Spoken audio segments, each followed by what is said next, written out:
we can see that we have lots of people from the United States. We have lots of people from Canada. We have some people from Mexico joining us, lots of people from Europe, India. It's super exciting because it looks like we're all coming from different places today, but we may resonate with a lot of the same questions and sticking points that we're going to be discussing today. Plinio, do you mind reading out some of the other places where people are coming from while I have my slides up? Yes, I see people from England, Missoula, Denmark, Zambia, Seattle. Wow, those places are far away. Tennessee, Oklahoma, Brian Tucker, Hawaii. Pretty early for y'all. Pakistan, pretty late for y'all. What a global turnout. Welcome, everyone.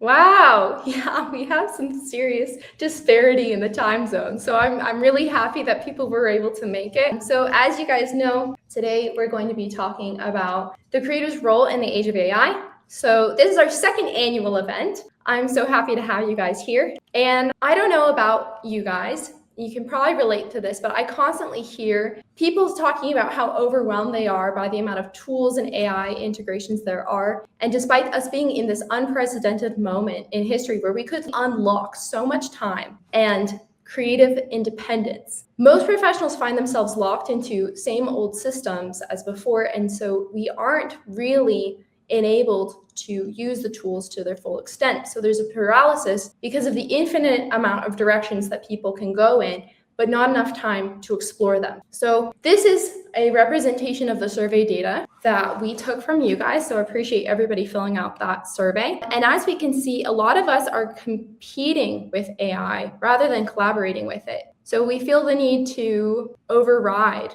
the tools rather than leveraging them. And the reason why can become more clear when we look into this data, when we see that a lot of people are actually having a sticking point with feeling like they're not having complex enough problems to solve, or that the problems that they're solving are not purposeful enough. The crazy thing about this is it's not for lack of problems in the world. We have plenty of those. The issue is that in a lot of larger organizations, especially, there's a lock-in. There's a stagnance. There is a lack of movement where there needs to be evolution with this rapid rate of technology. So despite the fact that everybody feels this way, or that there's a lot of people that feel this way, it's not for lack of potential skill, it's for lack of time often, and just direction on where to go. So hopefully throughout today, we're going to be able to elucidate some of that through our speakers who have really gained a lot of freedom through non-traditional workflows. So in how they have created a creative outlet for themselves, as well as merging their scientific and analytical interests,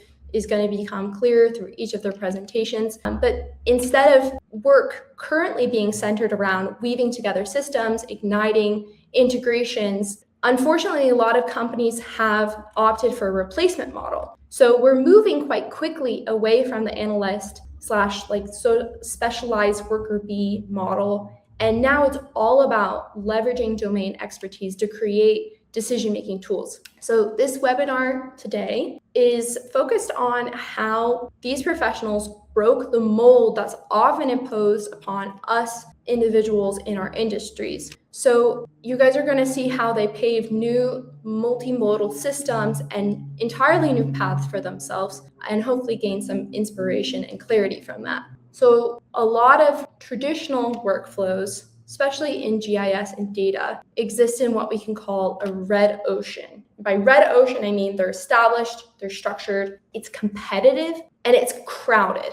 So for this reason, a lot of people end up fighting over the same certificates, outputs, and outdated tools. But a blue ocean would be a vast, uncharted territory that hasn't been yet explored. And this is something that we're seeing a lot within the world of 3D, interactive, and AI-layered spatial storytelling. So there's new ways that haven't been defined yet that are super interesting. And I've seen students and professionals who have created entirely new opportunities for themselves because they're not just following existing paths, they're creating entirely new ones. So these tools are accessible, they're on the rise, but yet most professionals haven't even scratched the surface. So the people that we're speaking with today are all people that are living in this new gap of exploration. And so that's what we're going to explore with them today. So hi, I'm Elizabeth.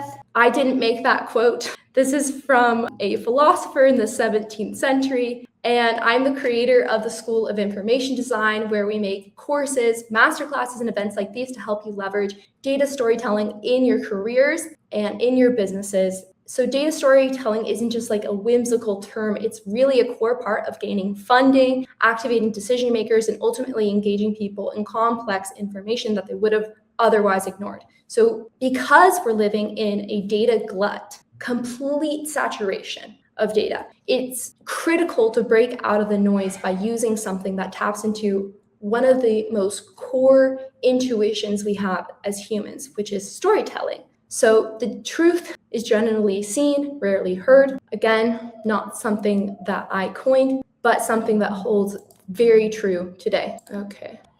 So our schema today, we're going to start off with talking to Julian Hoffman, who does 3D visual design, and he's also been involved in a Geo AI startup that we're going to be picking his brain about a little bit. Then we're going to be talking to Mitch Ralick, who is the founder of Landscope and is going to provide some insight into geospatial intelligence. And then lastly, we're going to talk to Raza Joffrey, who is an expert in digital twins and integrative systems. At the end, we're going to have Q&A, so stick around for that, because that's usually one of the most exciting parts. You guys have sent in some questions, and if you didn't send in a question, I'm sure that there's lots of other people that resonate with something that you might be thinking about, something that's present in all of our minds. And then there's going to be a special offer, and this is a mentorship opportunity. So I do truly believe that all information should be free and accessible, which is why we're hosting this free event today. And we host a number of free events. Like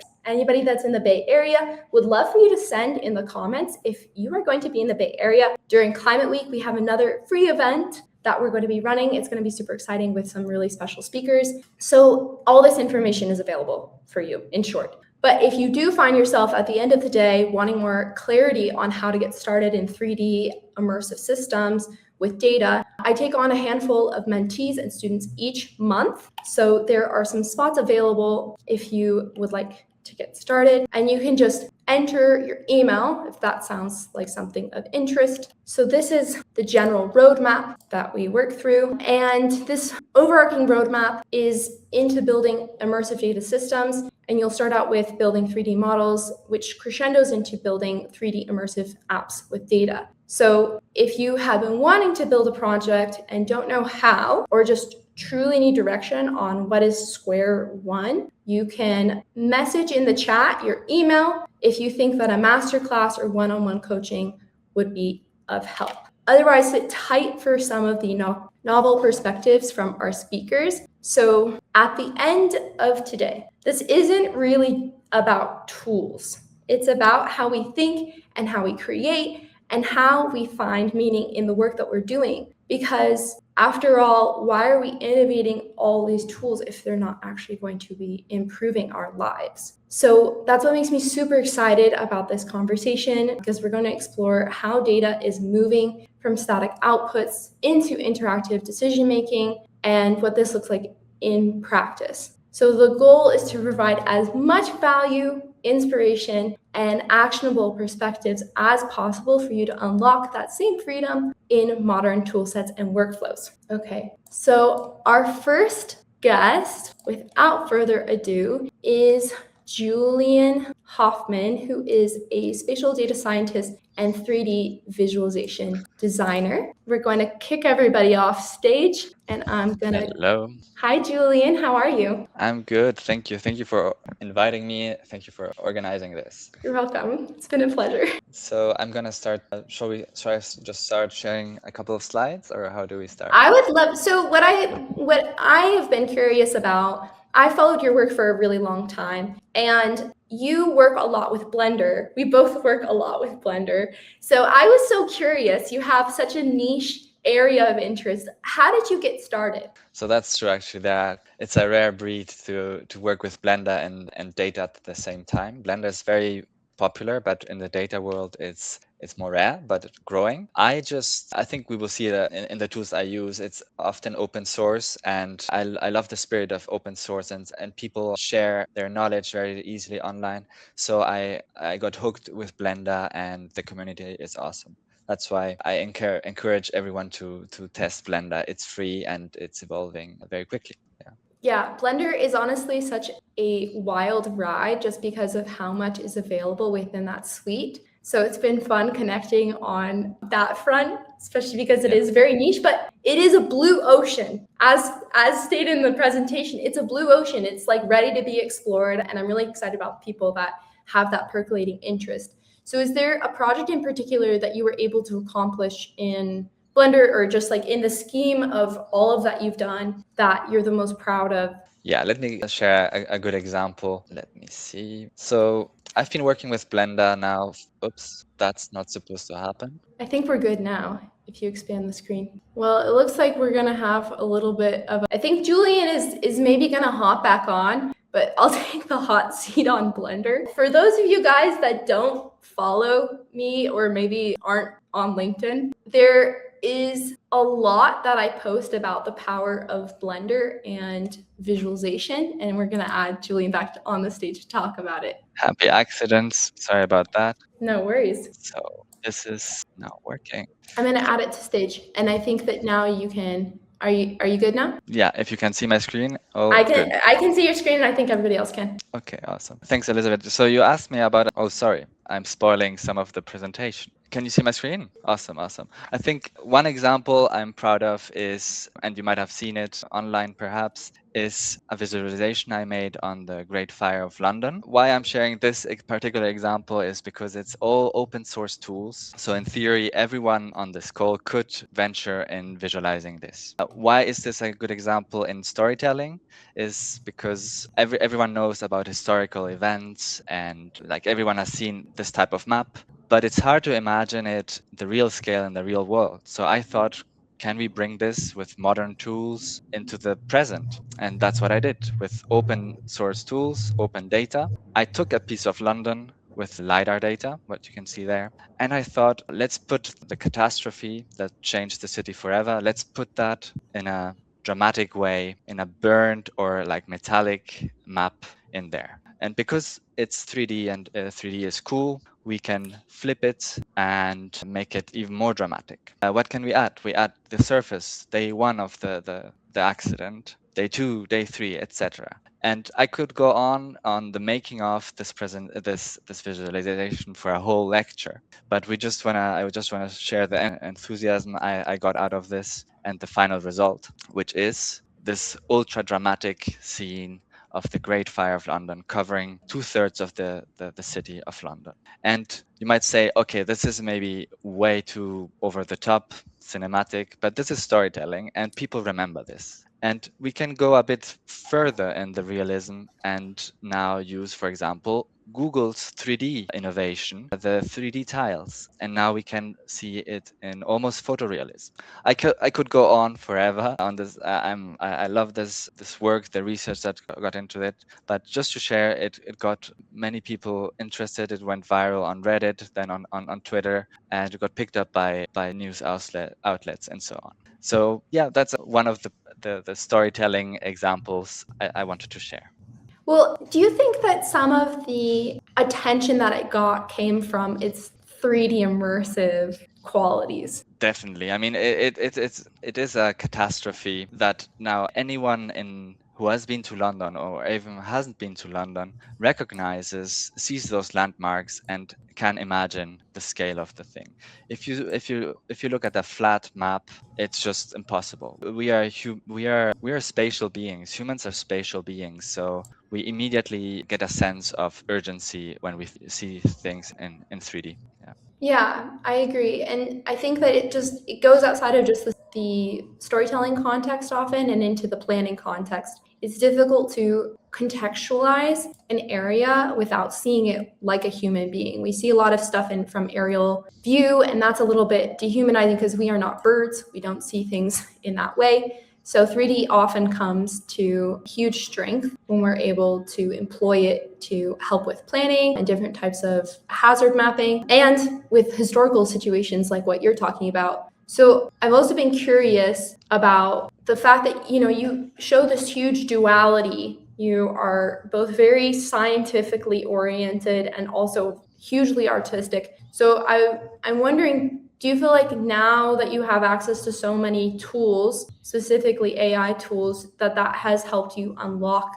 more creativity, and how so? Yes, I think maybe I should explain a bit more about my background to see this duality. I started as an economist. I studied economics, but I loved the data side of things. And then at the same time, I couldn't live without doing design and visualizations. And so I had to keep both. And then that's where data visualization and mapping came in. And now the mix of creativity and science inherently creates new things. So I think that's where the creativity just comes up when you merge things that were not combined before. So where does that, like, what tool specifically do you use in your work day to day? So let me get back to my background, because I wear multiple hats basically. As you mentioned before, I'm a founding geospatial engineer at SciAI, and I also do freelance work as a consultant in data science and visualization and 3D motion graphics. So in terms of tools,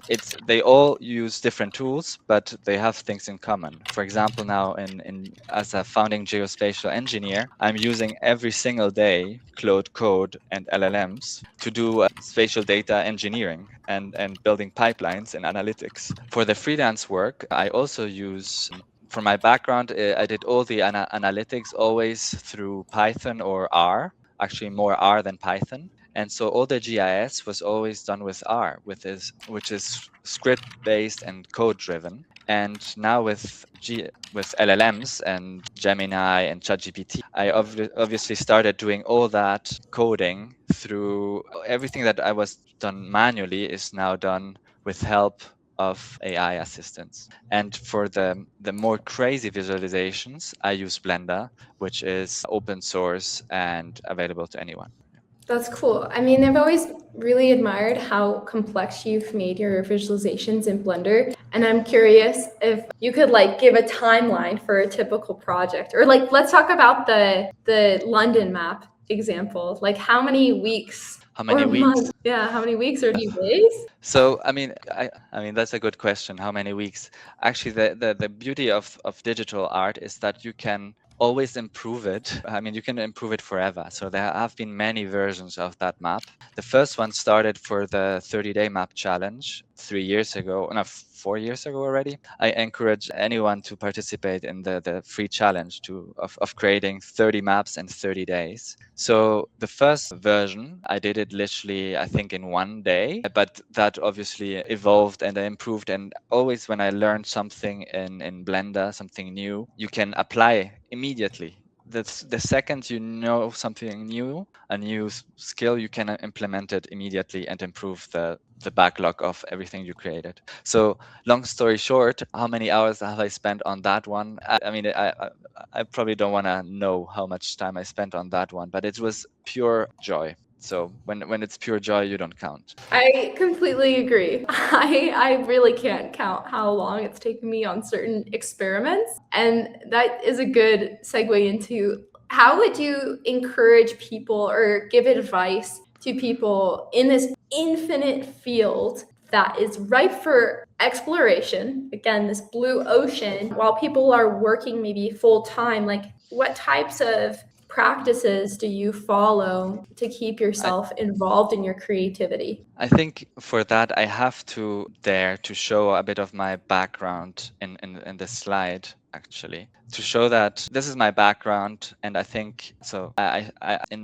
In this type of presentations, where people love data, I like to visualize my life in a chart. And so my background is in economics, and there were periods where I did more economics, other periods where I did more data, other geography, and other art. But then I quickly noticed, so I thought this was a brilliant idea, but then I noticed that there's actually geography in economics, stats in economics, and Like it's all a mixed layer, and just in the end it's just a cake, and everyone in this audience has a different cake, and it's just creativity comes in when you merge these layers. So you shouldn't split things, you should merge them. And now that there is AI, everything is kind of, it's a bit of a monster of creativity that appears, that you can use AI to merge things that were not mergeable before.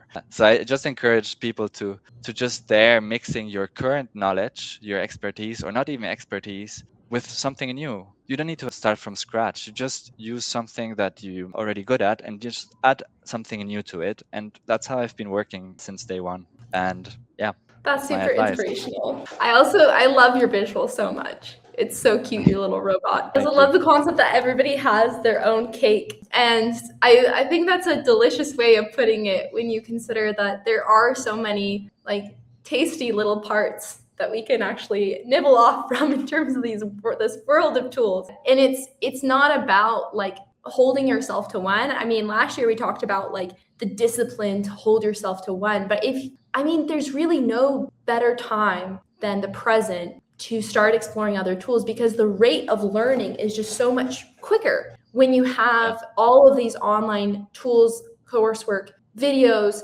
available to you to do some self-directed learning. I would want to talk to you about this for much longer, but we're actually running out of time. And I think we're going to be able to chop off some of these concepts a little bit more at the end. So we have a good good 20-minute chunk at the end to be chatting more and sharing ideas amongst all four of us. So I want to thank you so much, Julian. Your work is incredible. It's so inspirational. I think that the audience is going to be probably really motivated to try out some of these tools given the examples that you showed. So I'm looking forward to our little Q&A, but Thank you.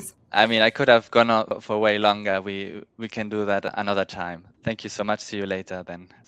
See you in a bit. Thank you. Okay. So our next guest, I'm super happy that everybody was able to hopefully listen into Julian's story and his background, and maybe also be able to see some of those examples. His work is so visually stunning, and it's been really the cornerstone of his career. So it's really cool to hear a little bit more about how he's merged all of his scientific and artistic interests. So Mitch, who is our next speaker, is the founder of Landscope, which provides land analysis tools for better decision making. He also does homesteading and permaculture, and he's just a fascinating human being to talk with. So I'm going to invite him to the stage. Hi, Mitch. So nice to see you. Thank you. Thank you for having me. This is awesome. Of course. So I know a bit about you, but I think our audience would love to know a little bit more about how did you get started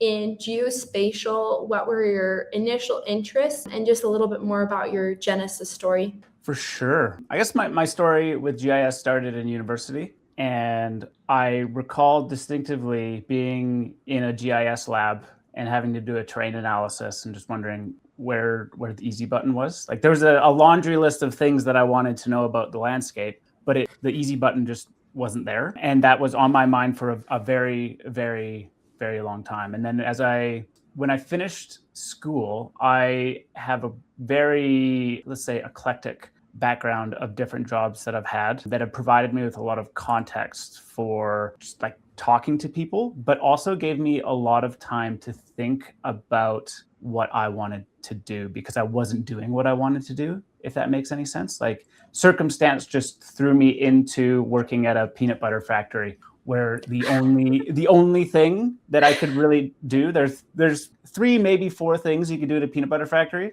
all while wearing earmuffs because it's really loud. So you just have a lot of time to think to yourself. You could either put peanuts into the peanut butter making machine. You could put peanut butter into jars. You can make sure the labeler works. You could box the peanut butter, or you can sweep the floors. Like that's all you can do with very little time to talk to people. So there's a lot of time to think, and I've had a lot of jobs like that. So with my background in earth system science and applied meteorology, it was just like a lot of time to think like, oh, like what can I do? And so while I was working at that peanut butter factory, I worked the evening shifts. And my partner, Maddie, she was up at 5 in the morning because she was managing one of the the best cafes in New Zealand. And so I'd get up and I just taught myself Python. And my whole start of this whole journey was from taking global temperature gridded data sets. And for my friends' birthdays, I would print them on t-shirts or mugs, just like when they were born. This was the global temperature patterns. And that's how I taught myself how to visualize data initially. And that's just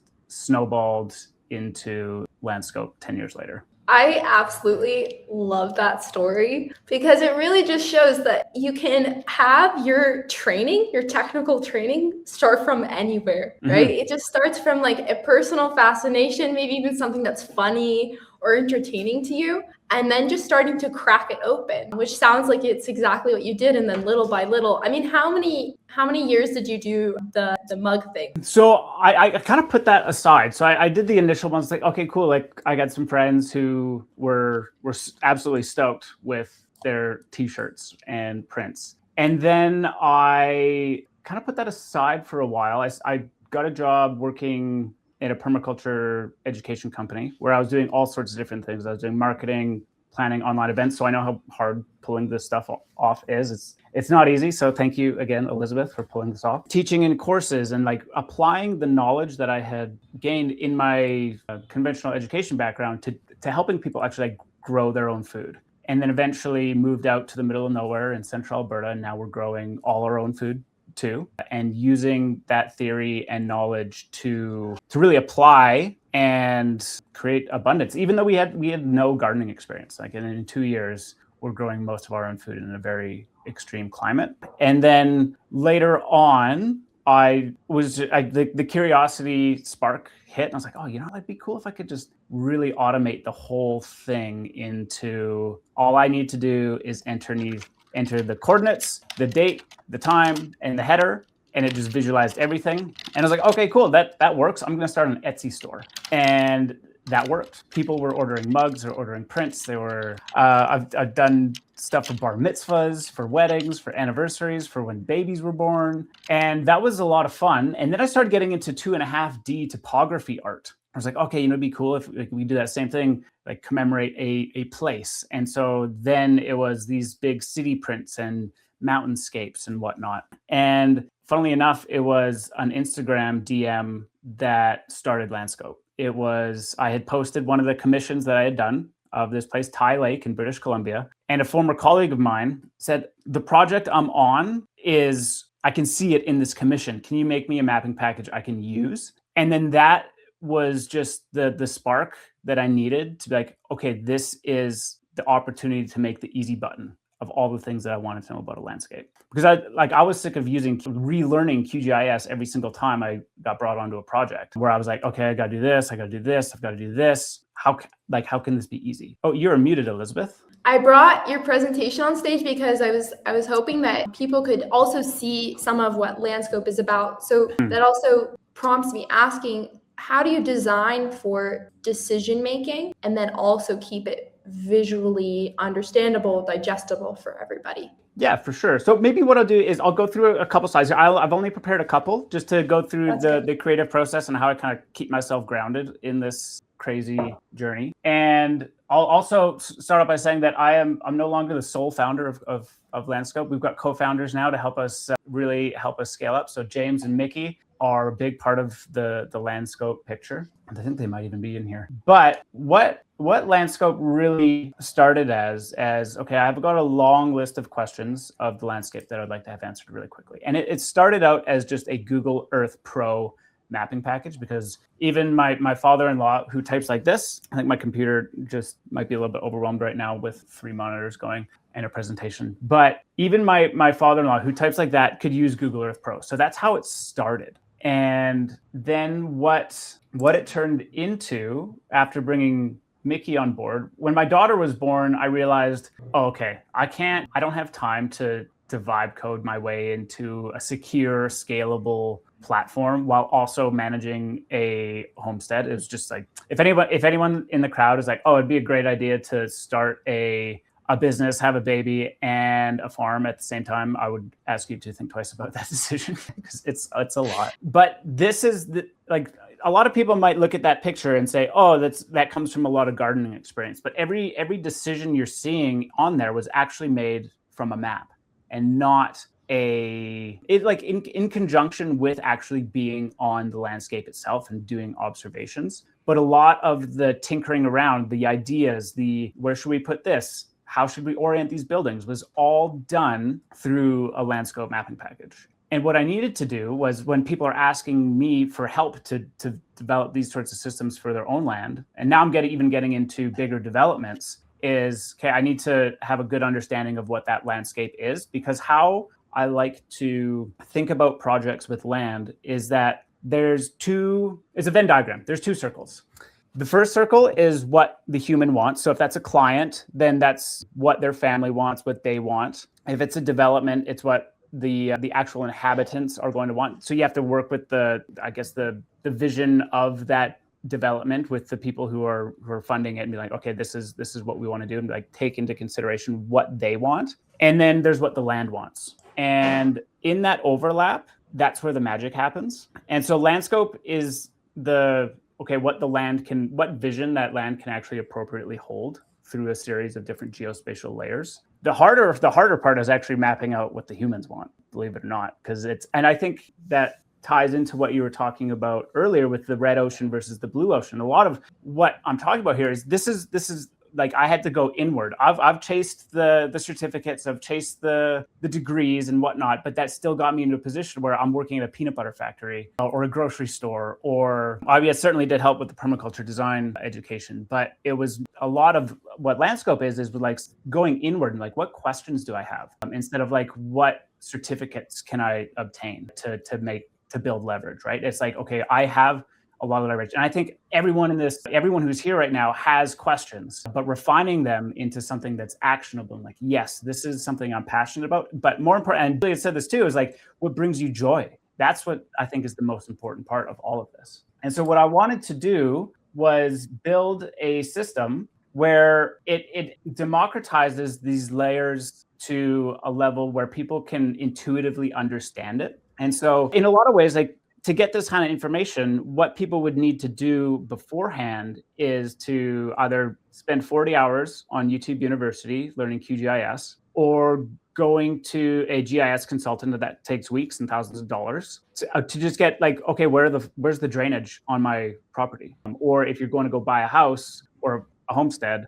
then is there a flow line heading straight through my house? Oops, that went back. I'm still getting used to the Canva presentations, but that visualization on the left there, like that's actually happened. So I was consulting on a project. This guy had just closed on his house and found that, oh man, that arrow is way too sensitive to the left. This predominant flow path was heading straight to his garage. And so the foundation in his garage was totally shot. And so what we had to do was develop a solution for that. And these mapping packages allow for that. And so it was born in a lot of senses for people who want to regenerate landscapes and work with the land instead of on top of it. And now it's turned into a tool being used by engineers, landscape architects, land brokers, independent property owners, and regenerative landscape designers to get a really quick lay of the land in a way that is intuitive. And so that middle one is the slope angles on a property, where it's like a traffic light sort of system, where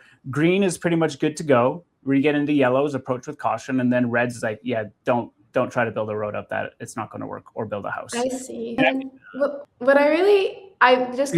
we're nearing time. Oh, what? Okay. I know, it's crazy. It's crazy. But the lovely thing is, again, stick around for the end and keep your comments coming in terms of questions that you have. So we're approaching these conversations all from different angles in terms of visual tools that allow decision makers to make more educated, more efficient decisions. A lot of, I think what you do is about efficiency. It's a lot about making this easy for people to be able to make some of the decisions that matter the very, very most. I mean, when we think about like building a house, there's not a lot we can do to take back what we did. I mean, you can demo it, but a lot of people are making investments without this type of education. And this is even on the broader scale with larger developments in building more resilient communities. So in order to educate stakeholders, it is critical to have tools that they can instantly understand, which is what I think your tool does so well. And then on top of that, your personal philosophy about giving people that sort of agency and being able to be independent with whatever their food, their homesteading, how they approach their lives. I think that's really showing the beauty of how data can actually elevate people's lives, especially within the realm of like data visualization, and harnessing the power of making those tools makes you a irreplaceable asset when we think about how important it is to be able to help people make those decisions. So exactly. I want to continue, encouraging you guys to send in comments about like what ideas this spur for you. Like when you think about what are holes in our industry, what are holes outside of our industry where people aren't able to start pushing the very important information and data out there. So if you have questions for our guests, we still can keep them rolling in. And I want to thank you so much, Mitch. I love talking to you. You have such a brilliant mind and you're also hilarious. Thank you. So unfortunately, we're going to have to cut this conversation, but I guess resume when we get to the end here. It won't be the last. And thank you so much. It won't be the last. You. And I'm excited to hear your responses to some of the questions. Okay, we'll see you soon. Ciao. Okay, so our next guest is Raza Joffrey, and Raza Joffrey is a digital twin expert and the founder of MetaWorld X, where he's building digital twin systems that turn geospatial data into interactive decision-making environments. He has a specific coinage that I absolutely love about moving outside of just data viz and into activating people with tools, which I'll let you say on your own. Hi there. How are you? I'm great. Can everybody hear me? I can hear you just fine. Awesome. Well, thank you so much for having us. Of course. It's my pleasure. So I wondered if you could actually just bop off of the phrasing that I poorly worded. We had a conversation a little bit ago about how we're moving from data visualization and into blank. Yeah, so it's a crazy time we live in. Like Julian and Mitch were talking about, humans are spatial beings. And as someone who studied urban planning, I always felt that in the world of urban planning, everything is measured on impact on our citizens, impact on our infrastructure. Decisions have to be made with the scarcity of resources in mind, as well as increasing the quality of life of the people that we're serving. So I mean, like now we have so many tools compared to when I was doing my undergrad, and I'll touch upon that in the slides that I have, but we're definitely moving into a space of achieving almost, unlimited potential with geospatial visualization. The whole concept of geographic information system, the concept of information was always something that intrigued me. And I'm sure it intrigues a lot of people. I know with what Mitch and Julian shared and everything that you and I have talked about, it's not just about seeing a certain part of the city, or like when he showed London and how the fires impacted the city. It's the information that people can extract from it. And that's probably why the work that he did, which is amazing, went viral. Yeah. Did you want to use your slides to talk a little bit more about your background and how you got started? I mean, you have a really incredible story, and then you made it even better throughout your life. So I can add those to the stage. For sure. Just let me know when you can see it. I can see it. Amazing. So I'm going to try not to nerd out too much, but because we have an amazing crowd of people with a very similar background, I want to make this fun. So very quickly, everything is about what got us into these, passionate about geospatial and for example, digital twins. So I grew up in a city called Montreal. It's about 4 million people. It's in Northeast North America, here in Canada. I live in Toronto now, but growing up in Montreal, I was intrigued with our aging infrastructure, growing population, but also the natural beauty of the city. I wanted to make a difference. I wanted to, see my city thrive. I remember we used to talk about the glory days of the city when the Montreal Expos baseball team was created. We had a very successful expo in 1967.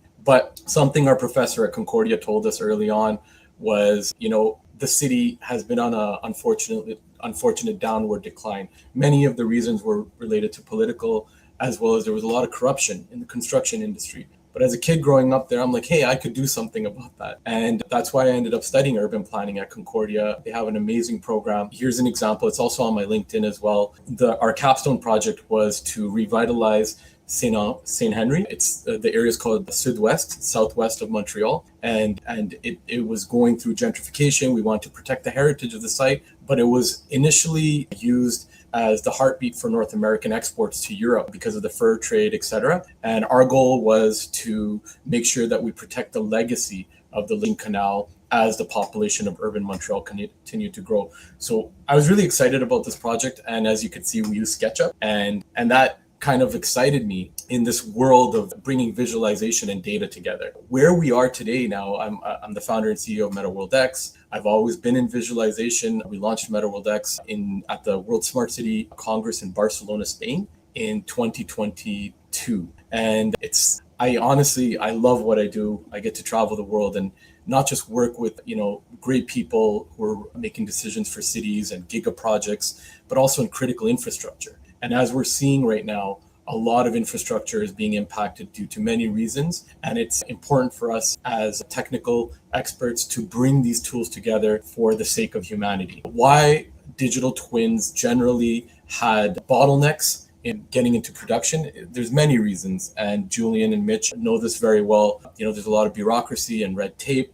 So for professionals like ourselves, we always have to kind of balance our optimism with the reality on the ground that not everybody understands the value of hypervisualization and data integration. So, it's very important to be able to explain that, and the storytelling part becomes extremely critical. So for myself, I have to explain, obviously not to this crowd, but there's many times where you have to break it down.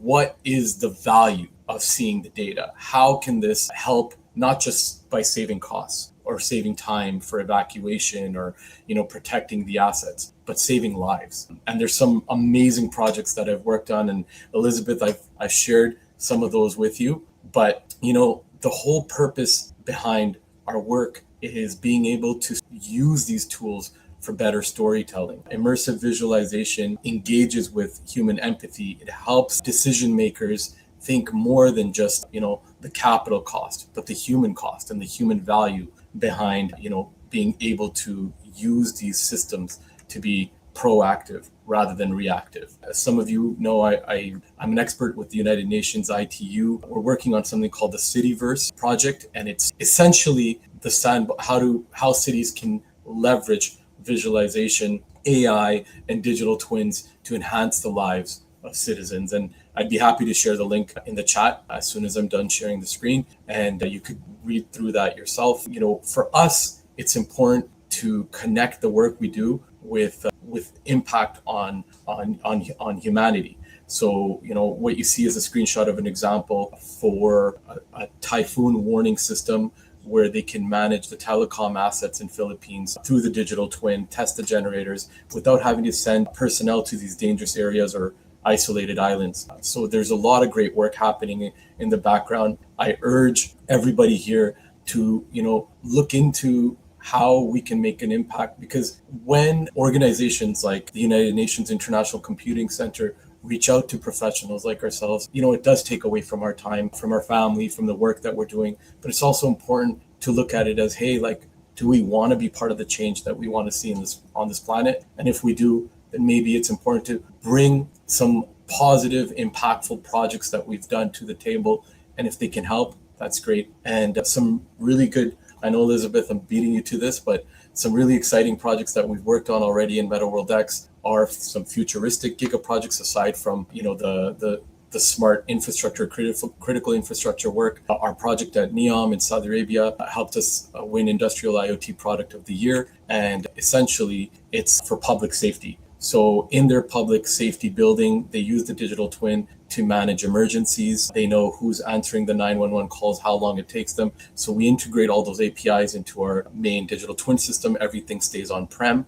Nothing is on the cloud. It does not leave their country or the kingdom. They can actually deploy assets and emergency vehicles via the digital twin. So this is a very comprehensive project, and there's a lot of details. There's always moving targets in it. And another example is connecting the CCTV cameras into the digital twin so that they can see live streams all through one single source of truth. And then we've also connected the BMS system, and that's for energy efficiency, so that they can see the HVAC consumption, the usage. They can manage it, especially on extremely hot days in the desert. It's important to understand past data, and a digital twin is a big, powerful determining factor because there's multiple APIs from different systems coming into it. I also wanted to quickly show Aurora. This is right here in Canada.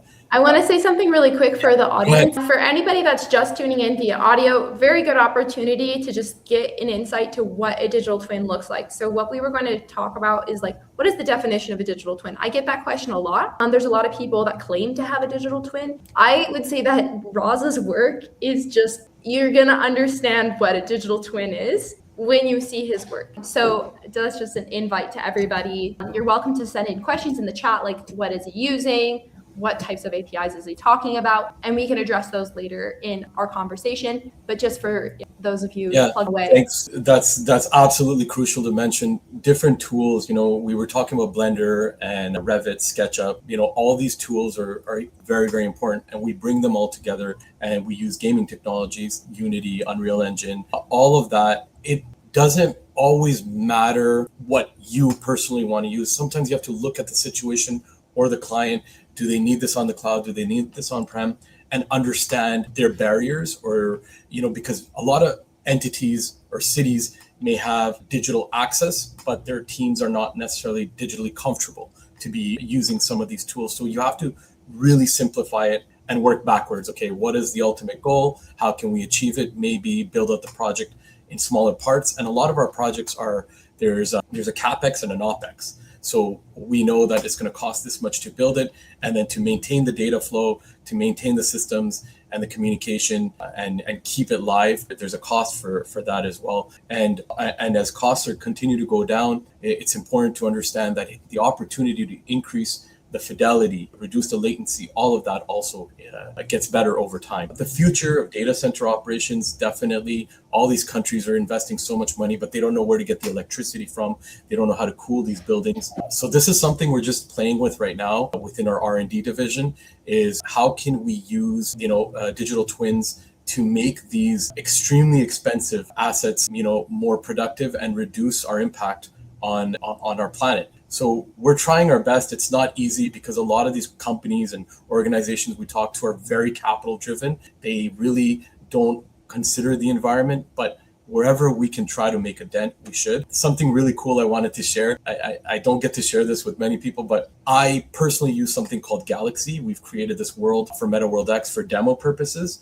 So any project I want to share, let's say I'm with a client in Singapore or in Europe, I can open my laptop and open up Galaxy, and we have our platform that we're building and tweaking in the back end. But this is essentially for demo purposes, where I could click on a project, fly around the world, show the assets, show the media, and explain it to them. A lot of the data that we show, we're not allowed showing certain sensitive data, especially that belongs to some ministries and government entities. So sometimes we actually have to just, make it up for demo purposes. But essentially, coming back to why I love this is because it takes architecture, engineering, and planning into a new spectrum. And Elizabeth, you know this story, but in 2013, I lost a friend who was walking to work and a 2-ton steel plate fell on him, unfortunately, and he didn't make it home. That accident could have been avoided. It was construction negligence. They didn't put scaffolding around the sidewalk. But for me, that was my trigger that, hey, I don't want to work in a reactive environment. I'll do whatever it takes to get the tools under my belt. I even went and did my executive MBA. In hindsight, I could have saved that money and put it into the business, but it helped. And whatever tools you need to go, I urge you, go get them, talk to people, network. I feel like it's easier to communicate now than it was when I had graduated from my undergrad. But I'm here if anybody has any questions or wants to give me ideas or learn from what we've done. For us, we see a lot of opportunity in different parts of the world. In February, I was at the World Government Summit in Dubai, and we signed an MOU in Oman because some of these countries, they really care about how are they going to be able to build out these data centers, et cetera. And we feel that these digital twins using spatial technology can really, really help. So that was my little presentation. You did so well on time too. But I think your story really imbues why purpose can come from anywhere, and how you really captured a tragic experience and have made it your whole life in a lot of ways. So I mean, I love knowing the background of why you do what you do, because it is so immersive, and it really stands out in the realm of like people that are trying to make digital twins. It feels like you really are trying to help stakeholders navigate in the easiest way possible. And a lot of that does take place with immersive data. So making decisions based off of what you see. I'm going to circle back to that quote: truth is rarely heard, often seen. And it's true. We really need to activate people's most dominant sense, which is their visual system. Incredible work. And I guess it's not necessarily cutting off our conversation, because I'm just going to bring everybody in. So this is a super exciting time, everybody. So if you have more comments, I'm going to have you pepper them in. Please, just like if you didn't get the survey, you didn't have time to fill up the survey, whatever, I don't want that to be a limiting factor to a really stellar question. So I'm going to have Plinio here going through some of the questions and selecting. Okay. So, and Plinio, while we're going through the Q&A, if you could just like select your favorites, he's going to be the limiting factor here. But I'm going to bring everybody onto stage. I wish we had like some Olympic music to come into this. Go everyone! So all of you guys had some really fantastic things to share, both visually and just about your stories. And I think that helps enrich everybody's understanding of like, if they're interested in getting started in this type of field, or again, we're all in disparate fields, but it's united by the geospatial element. If somebody wants to get out on their own and start building, I think each of you touched on the concept of like, just do it. So like the classic just do it phrase, like start percolating those interests into action. And one of the questions that we received was about tools. It was a little of a general question, but it was saying, so like, let's talk through tools, workflows, and use cases. So what I would like to do to make that a little bit more specific, that was a direct question from an audience member, is where do you guys see the most growth in terms of like specific tool integrations? So that's a little bit of a hard question, but like if you could think about where you're most excited about in terms of a specific tool, would love to hear what you guys have to say. Everybody, you can just talk whenever you feel like it. I mean, I can start with maybe a pretty obvious one, is that I'm literally using every single day Claude Code. It's mind-blowing what you can produce. But a couple of months back, I was also creating prototypes, very solid prototypes, geospatial prototypes with Gemini. It just try things that you enjoy, single projects that for yourself. And the second point is, for me, that helped me a lot, is just share it. Just share it. It doesn't matter if you don't need to get likes or whatever, just share it. And when I started sharing my work, it's when I got feedback, and then I grew a follower base, and then it was just very motivating. So that's my 2 cents. I appreciate that. Does anybody else have comments on that? Yeah, for sure. I think, yeah, right off of the coattails of Julian, it's like Cloud Code is amazing, but it might be there are a lot of people who don't even know how to like get that on their machine or computer, or even like know how to even start to engage with, okay, I have these questions in my head. How do I practice? How do I get my hands dirty to go try to solve these problems? And like for me, Landscope started as a Jupyter notebook. It was just, and if you don't know what a Jupyter notebook is, just like you can have a code cell, you can execute it, and then there's an error. You just try to fix that error, go to the next one, go to the next one, go to the next one, and it just builds from there. And trying to make the easiest, just like the easiest way to solve that problem, and experiment and have fun and bring joy to it, because a black hole is not going to form by trying. And I think that's the spirit that needs to be held to make this happen, is to solve your problems. Like, oh yeah, black hole's not going to form. Let's just try. Yeah. What's the worst that's going to happen if I at least try? Yeah, I completely agree with Mitch, because it's the fundamental level. It's about finding joy in the work that you do, and don't just consume what's happening. Tinker with it, play with it, pick one tool maybe. And like for me as a kid, it was SimCity. I fell in love with that game. I know Julian and Mitch, you guys are my buddies because we can probably geek out on that. And if there was a way for Call of Duty SimCity, that would be amazing. But my point is just get into one tool, play with it. You don't have, it's even for myself, everything seems overwhelming sometimes when I see so many different tools. But if I don't understand Cesium or if I don't understand Unity, sometimes I ask people that are already working in it, and they'd be happy to answer. And if we're feeling overwhelmed, it's because we're trying to process too much at the same time. Really break it down. Start with one thing and talk to someone. Create your network, create your circle. Yeah, I'm gonna popcorn off of that just because the most demonstrative things that led me were often through network, through a specific person, through mentorship. So it can be very overwhelming to know where to start. Often maybe you have like a project idea, but it's difficult to know like what type of tool set is actually appropriate for that. And I've had clients and students come where they got into like some sort of jumble asking AI, because unfortunately and fortunately with our field, which is part of what makes it a blue ocean, is there's a lot of, I would say, misinformation and just a lack of information that's being streamed into LLM. So if you're like, okay, like how do I get this point cloud up here in the most efficient way possible using Cesium? It's like some people I've seen get really, really misled. So sometimes it's just easiest to come to somebody that has already done the thing, because it's either a divide of, you know, spending a lot of money or time investigating. So I want to get in a couple questions. I'm sure that we could all popcorn off of that question, but since we went roundy round on that one, I also have some question about what tools could city planners recognize opportunities for shared infrastructure? So geothermal, small grid power generation, or urban farming. And this is a question from John Hepworth, who's been I've been seeing you, John Hepworth. You've been sending excellent questions into our chat. I can't keep up with all of them while we're live, but that is one of them that he peppered in. I don't know if anyone has anything to say about that one.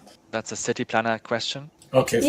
Yeah. Okay. I'll take that question. Okay, so right now there's a lot happening with, for example, in Texas right now, we're working with a city there that's just on the Mexico border, and they're bringing in, you know, their 5G network. They're trying to they're establishing the fundamentals for a smart grid, and they want to be able to power these data centers, etc. I think in the planning world, it's kind of like, okay, where are we right now? What is the current state of the infrastructure? What's coming around the corner, and how we can help, especially with GIS and data integration. Right here in Ontario, by the way, we have something called Ontario Power Generation, and they're building SMRs, small modular reactors. And this is a huge opportunity for Canada and Ontario in particular to be an energy powerhouse, because they're selling these SMR systems and technologies to different countries, especially in Europe. So it's really important to think locally, but, you know, globally. So if you're working on these projects, like Julian said, share it. You know, whether you think it won't have an impact even on the local level, you don't know who around the world can learn from it, can use it, and will reach out to you. The last thing was John Hepworth. These guys played SimCity in the basement. I love you. These are our people right there. Awesome. I'm going to do one more question, and then we're actually almost at time. I mean, we can run like maybe 5 minutes over. So all of you guys that are sitting in the audience, I hope that this has been a fun little break to your day. So I like this question a lot from Kieran, and it's, can you speak about potential applications to deal with flooding? So when he's saying applications, I believe he's talking about with like 3D visualization. That was the prompter there. So when we talk about 3D visualization and running simulations, how can we think about flooding? Does anybody have any examples? I'm working daily on that issue right now with my startup SciAI. So we don't have the answers yet, but we're working on using flooding data, because it's critical with physical risk and insurance. So I think, Mitch, you might have some solutions or some data sets to talk about, but I'm actively building to work on flooding and measuring risk with my startup. Very cool. Very cool. Yeah, I think you're going to probably have lots to say about this too, but on the landscape side of things, and I've had these discussions with a lot of land brokers. I was actually at the National Land Conference in San Antonio last week, And a lot of people who are making decisions on land are using FEMA, and that's it. But FEMA is really good for floodplains, but it's not good for like that property scale of like, oh, is there a drainage pathway heading straight to this house? Or is there an area on this parcel of land that naturally where water has a tendency to pool? It's like best place to put a pond is where a pond wants to go. Worst place to put a community center is where a pond wants to go. And so that it's that data that it exists, that digital elevation model exists. I think it's the visualization and the making that available is the trick. And in an ideal world, and we've started working on this already, is integrating climate data with the actual topography data to model these things. But I have a feeling that Raza, who's at least above me in my screen, also has a lot to say about that too. Well, you guys are right. There's a lot happening right now, especially with wildfire prevention as well as flood risk analysis. I know it's an issue in a lot of the countries, the cities that we work with. Very quickly, there's a project we're working on in the Caribbean where Surguson blooms are an issue. That means toxic seaweed. And as the seaweed pushes in onto these islands, they have different risks. They have flooding, they have seaweed issues, they have all these big issues that are affecting the coastal region. And because these islands are so tiny, they have to protect the population because toxic seaweed, it doesn't start off like that, but once it accumulates and rots, the particle matter, when it hits a certain level, can become deadly. So it's really important to work with universities on this because there's a lot of academic institutions that are doing work. For us, we got a lot of that data from University of South Florida. So I would highly urge, especially a lot of the students here, the work that you're doing is more critical than you can ever imagine. Because whether it's Landscope, whether it's what Julian's building now with his new startup, or what we're doing at MetaWorld X, we rely on the research that's happening right now in these universities. So this is a perfect opportunity to take what you're doing and reach out to folks like ourselves and be like, hey, what are you working on? Because this is what I can help with, and we'd be happy to talk to you. Thank you. I'm glad that everybody had so much to say about the flood comment. I had a feeling that it would spur some interesting answers. Also, shout out to the climate or the coastal resiliency lab in Santa Cruz and all the academics working there. I love having conversations with you guys. I don't know if any of you are tuned in, Ian. And Isaac, I know a couple academics that are truly making some groundbreaking simulations, especially using 3D. So using systems like Unreal and Blender to actually model how these floods, fires, natural hazards might actually play out, and helping educate firefighters or people on the ground on where to go, where to prioritize, how to deal with this disaster. So I would say, we have sufficiently run a little bit over time. I could talk to you guys all day. I wish we could carry on for maybe a couple more hours, and now we have even more questions that are flooding in. I do want to say to everybody in the audience, I did mention that there was going to be a special offer. So along with the recording, I am going to be sending everybody that sent in their email. If you sent your email into the chat, I'm going to be giving you a 40% off discount code that you can use for our masterclass, and that's going to be teaching on 3D modeling with geospatial data. So just put that in the chat, and you're going to be getting a little bit more information on maybe how you can get started. Or if you have a specific project in mind, you can also access one-on-one coaching.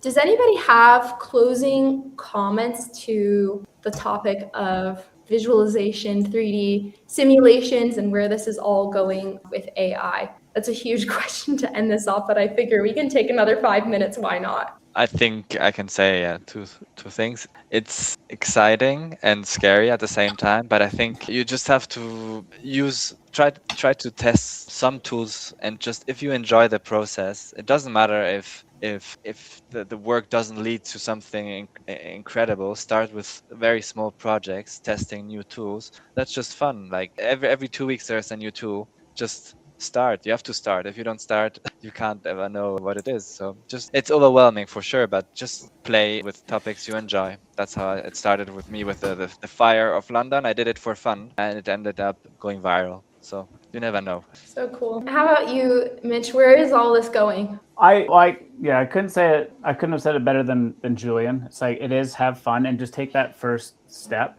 Like, Landscope wouldn't have started probably if I didn't have an Etsy store that had 2.5D topography art on it, which was like, oh, cool, can I do this? And just this, it's that, I don't know, for me, at least personally, the ideas that I have when I'm outside gardening, when I'm outside, like honestly, the best ideas I've ever had have been when I'm milking a cow, because for some reason, it's just like the most meditative thing where you have to like, your brain just goes into flow. It's like, I don't want to get kicked by this cow, but I have to focus. And then all of a sudden, all these ideas happen. I'm sure we've all had shower ideas, but milking ideas are even better. So if you do have the opportunity to milk a cow on a nice regenerative farm, then I highly encourage you to do so. And just like take note of all those ideas that you have and questions. But I think like where it's actually going, at least for me, is I would like for people, and I think we've done ourselves a bit of a disservice where we are very disconnected from land and nature right now. And to say like AI and tech is going to bridge that gap, I don't think is the answer. Personally, I don't think, but I think that we could leverage this tech to guide us and help us ask the right questions. Because I think like Julian, Raza, even yourself, Elizabeth, we have experience in geography. And I think geography is the most important subject ever. And like the misconception that geography is just coloring in maps costs the world trillions of dollars a year. And so if we can have AI ask us questions to help guide us, I think that's really, really important. Like, oh, at least for the sake of, hey, you want to put a chicken coop on your homestead. Here's the things that you kind of need to think about. It doesn't need to be, it can't be in a cold place. It can't be in a soggy place. And change chicken coop with any bit of infrastructure. It could be a community center, could be an orchard, could be a city park. And have they have like, hey, have you thought about this? What about this? These are the principles that you kind of need to understand. And having a good idea of those principles is really important. So I think, at least for me, that's where I'm thinking. Nice, thank you. How about you, Raza? Yeah, so I'm still picturing Mitch milking that cow. But because we're moving from a world where data explains the past to one where it actually shapes the decisions in real time, I think it's important to remember that personally, I look at AI as actual impact. What is this tool? How is it going to help us, live better at home, in our community, in our city, in our country, and on this planet? And everything, any decision that we make, whether we're using these tools, to provide a service, or we become a decision maker and we're trying to create better cities. For urban planners and for geographers, AI is a very, very powerful tool right now. But we have to be cognizant of the fact that, what did we start out? What was our intention in getting into this field? And like Mitch said, we do not spend enough time in nature. And if this product is taking us away from our roots, from the fundamental purpose of creating a better world, then I don't think it's a healthy tool. And every day we need to be doing that reality check. Sorry. I think that like we're not. Oh, okay. It's just if we aren't getting out. I love, especially my conversation with Mitch. We're talking about like the value of experience. Like we can't be asking key questions if we don't go out in the world and experience other people's problems, experience other sorts of like real world issues live. Not virtually, but out in the world. So if you have ever had interest in natural science, engineering, anything that is taking you out into the real world, I would really encourage everybody in the audience to reorient to where that creative thinking and also like question asking percolated the most came from. So where in your life can you remember, wow, I was asking a ton of questions back then? Try to get back there. Try to elucidate that same sort of question or series of questions and curiosities with that same activity. And Mitch has a lot to say about that too. I really think that he has a lot of philosophy on just getting experience and creative juices flowing. But why this is so centered on creativity is really that where we're going to shine as human beings is being creative, right? That's where we can really stand out outside of an automatable system. So I think a lot of people feel fear about having their jobs taken over, having their roles taken over. There's this fear and just hesitance in approaching some of these tools. So I think each of you highlighted how you're using tools to help dig deeper into your questions and dig deeper into your projects. It's not a matter of necessarily automating something entirely, where there are going to be systems like that, and there's absolute power in that as well. But the punchline of this, the creator's role in the age of AI, is really supposed to shine light on human creativity, our brilliant minds that can come up with these questions, that without those questions, there is no pursuit and there is no purpose to building some of these things. So I do want to just circle to John. John's just ball questions. Thank you so much. He asked if there's any sort of Discord or something other than LinkedIn. We do, through the School of Information Design, offer a Slack channel. So that community Slack channel is there to help people. It's entirely free, and you can be asking some of your questions that you have about 3D, about immersive systems. I also post job opportunities on there to get your ideas flowing about what are employers actually looking for in today. Whether or not you're looking for a job, it's a very useful skill to be able to peruse job openings and be like, oh, interesting. There seems to be a pattern here. So if you would like to be a part of that community channel, also drop your email in the chat. I'm going to be sending an email to all of you guys again with this recording, and a discount to everybody in this room for a mentorship opportunity, because I do really appreciate you guys taking all this time out of your work days to join us in this pursuit of uncovering what is the creator's role in the age of AI. So without putting us more than 15 minutes over time, I think I will conclude today. And I would love to have this happen again, specifically with you guys. You guys were such fantastic speakers. Fireworks go off. You guys all have such unique perspectives, but at the end of the day, you are all such creative and just driven people. And I admire all the work that you do. So thank you so much. Thank you. Thank you. Next time, 3 hours. Yeah. Yeah, seriously. Yeah. We could do this all day. Yeah, that's 3 hours. I think we should just In do person. It's no longer a webinar. It'll just be like live stream. Just coming in through your earbuds all day long, baby. We could set up a stage at our farm. Honestly, that would be so epic. Okay, seriously though, I'm gonna be ending the stream, so sorry to kick people out. You guys can continue to send your emails if you want to be a part of the Slack community and then get that discount code. Thanks so much, and have a beautiful rest of your days. Thanks, everyone. Ciao. Bye.